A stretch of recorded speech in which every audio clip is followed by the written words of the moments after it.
Get up. It's a moody morning. It's a moody morning. It's a moody morning.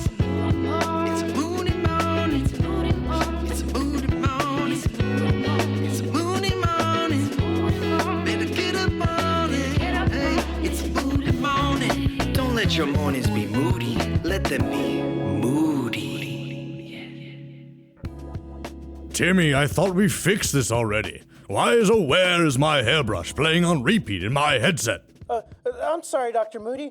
I just really love that song, and I wanted someone else to appreciate it as much as I do. Well, what are you trying to say about my hair, Timmy? Do you really think I need a hairbrush? Or why do you always do this to me? Last week it was Barbara Manatee.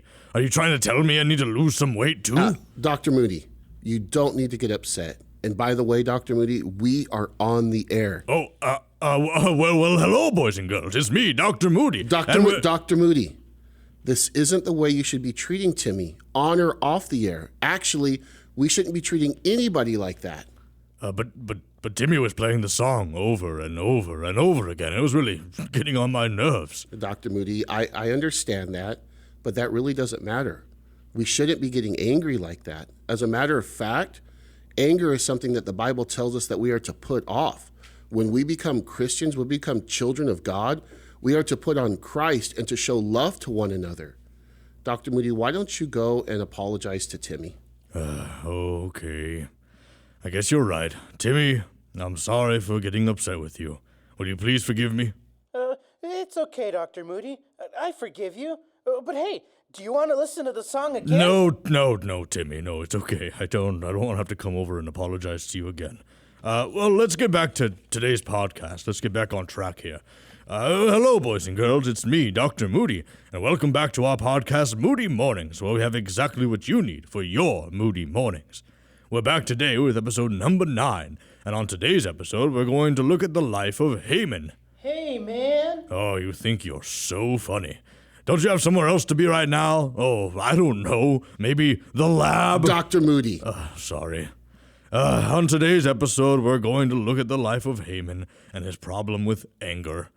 I did it again, didn't I? I always find it funny that every time there's a situation in our show, it lines up perfectly with our episode. Why is that? I don't know. Before we continue with today's podcast, let's continue with welcoming my co-host, Pastor Steve. How are you today? I'm doing good, Dr. Moody. Thank you for asking. But I think the question is how are you doing? Better now, thank you. I was having a little bit of a moody morning there. Sometimes I just get a little upset when things don't go the way I want them to or how they're supposed to. Dr. Moody, I understand that, and I think we all get there at times. But we need to recognize what's going on, and we need to make it right. And if we don't, our anger can lead us to do some very bad things. The Bible tells us to stop being angry and to turn from our rage. It tells us not to lose our temper because it only leads to harm. What are some examples in the Bible of people who are angry? Oh, Dr. Moody, there are plenty of examples. And, what they all have in common is that their anger begins with something small, and it all starts in their hearts.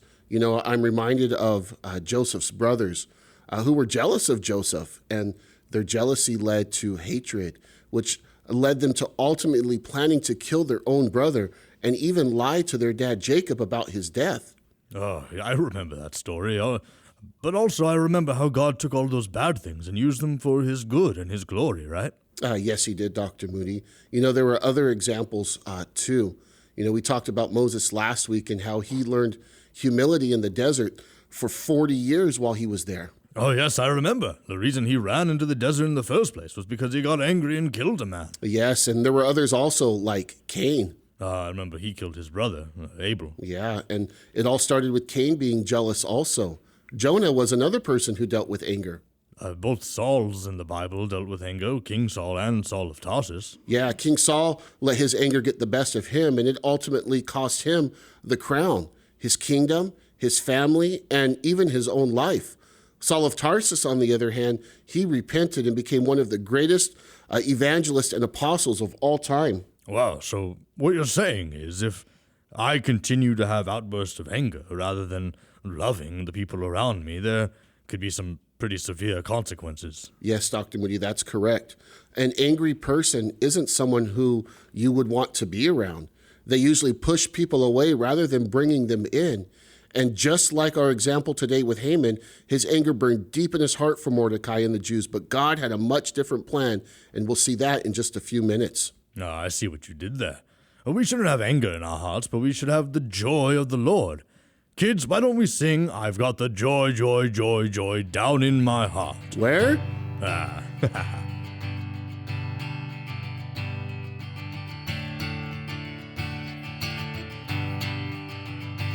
got the joy, joy, joy, joy down in my heart.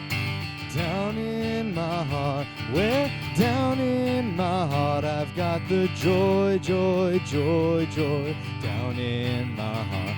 Where? Down in my heart to stay. And I'm so happy, so very happy.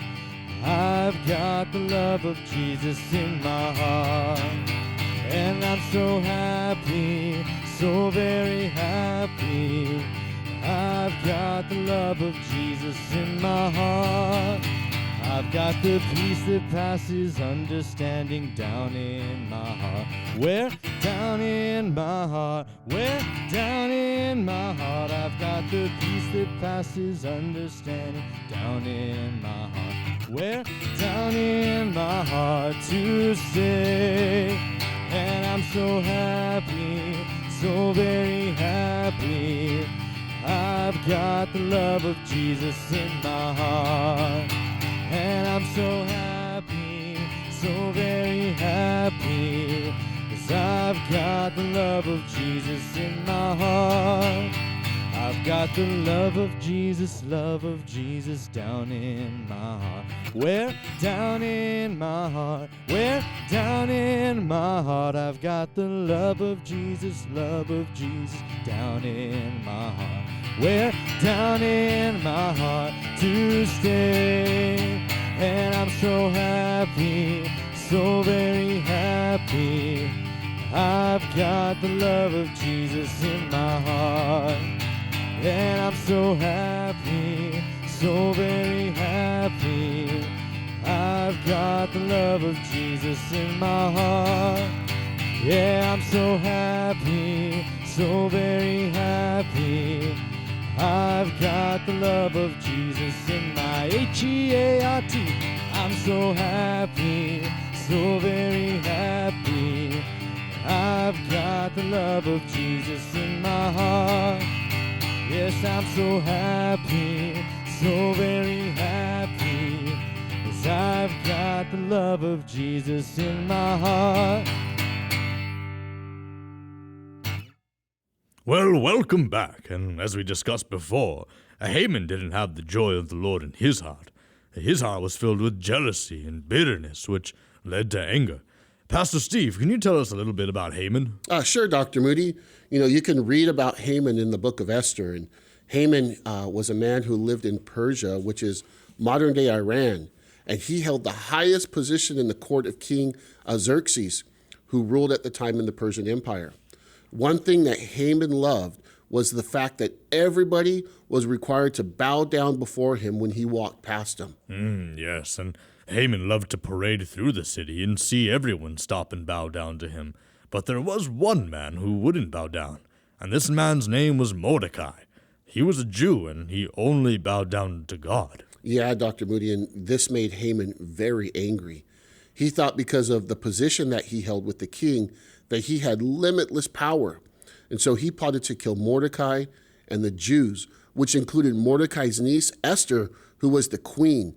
And Haman even built gallows where Mordecai was to be killed. It seems pretty ambitious to try to go after the queen, but that's not all that happened, right, Pastor Steve? That's right, Dr. Moody. Things got a whole lot worse for Haman. And one night, the king had a dream, and he wanted to reward the man who helped save his life. So the king asked Haman, what he should do to thank somebody who served him so well. I remember this part. Haman thought the king was talking about him. Yeah, Haman thought the king was talking about him. So he suggested something very big be given to the man as a thank you. He said that the man should be paraded out in the public with royal robes and riding on a royal horse. Little did Haman know that he wasn't the man who would be riding that horse. It was Mordecai that the king wanted to thank, and he had Haman lead the horse throughout the city. That's pretty embarrassing. Yeah, Dr. Moody, how do you think that made Haman feel? I think it made him feel pretty disgraced, and he probably was even more angry than he was before. Yeah, I would agree. And we see later on, Haman went to the king and told him that there was a group of people in his kingdom that didn't obey the laws and that they all should be killed. The king didn't know what Haman was planning, so he agreed, and he made a law that all of the people were going to be killed on a certain day. But, thankfully, Mordecai found out about this plan, and he told his niece, Queen Esther. Queen Esther eventually told the king at the second feast she planned. She also had invited Haman to this feast. He was honored to be invited. Little did he know about the queen's plan. Yeah, Esther told the king what Haman was planning, and that he was planning to kill her and all of her people, the Jews. This didn't make the king too happy. It did not at all, Pastor Steve. I believe the king ordered Haman to be killed, right? Not only to be killed, but to be killed on the gallows he built to kill Mordecai. Oh, isn't that ironic? Yeah, and we need to remember, Dr. Moody, that our actions always have consequences. You know, anger can lead you to being hurt or hurting someone else. Remember, it always doesn't start as anger. It's something that begins in your heart with something small like jealousy or bitterness. Didn't Jesus say something about thinking things in your heart and the thought being just as sinful as the action itself? Yeah, in Matthew chapter 5 and verse 22, it tells us that if we are angry with someone without reason is guilty in the eyes of God. And that can just be being angry in our hearts. Yes, and remember how it all started, like we talked about earlier, with Cain and Saul and Joseph's brothers and all the others we were talking earlier. Yeah, boys and girls, can you guys think of a time when you were angry and what you did? Dr. Moody, can you think of a time when you were angry and what you did? No, I've never been angry. Dr. Moody. Yeah, fine. It wasn't that long ago. But I did go and apologize to Timmy and obviously to God and ask for forgiveness. Thankfully, they both forgave me, and that, Pastor Steve, is the first step to being right in the eyes of God and those around us, isn't it? That's absolutely right, Dr. Moody. We are told to be at peace with those around us, and when we get angry or wrong somebody, we apologize, and when they forgive us, that brings peace. Yes, it does. What an amazing story of Haman, and a good reminder for us to continually check our hearts to make sure that there's nothing festering, no anger, no bitterness, because all of that will lead to us doing something and, like Haman, displaying anger. And if we do that, then we're going to be unpleasant company, I'd say. That is correct, Dr. Moody. Well, thank you for hanging out with us today on Moody Mornings. We hope that you learned a little more about Haman and the dangers of anger. Next time on Moody Mornings, we'll look at a little man named Zacchaeus and how he displayed honesty. Be sure to tune in, and don't forget to check us out online. Have your parents search for us on Instagram, Facebook, and YouTube, and just have them search for CCGS Kids. And don't forget to follow our podcast, Moody Mornings, so you don't miss out on any new episodes. We would love to see you in person as well. Find out more about Calvary Chapel Golden Springs by visiting our website, www.calvarygs.org. And remember, no matter what time of the day, you can always have a moody morning. See you next time.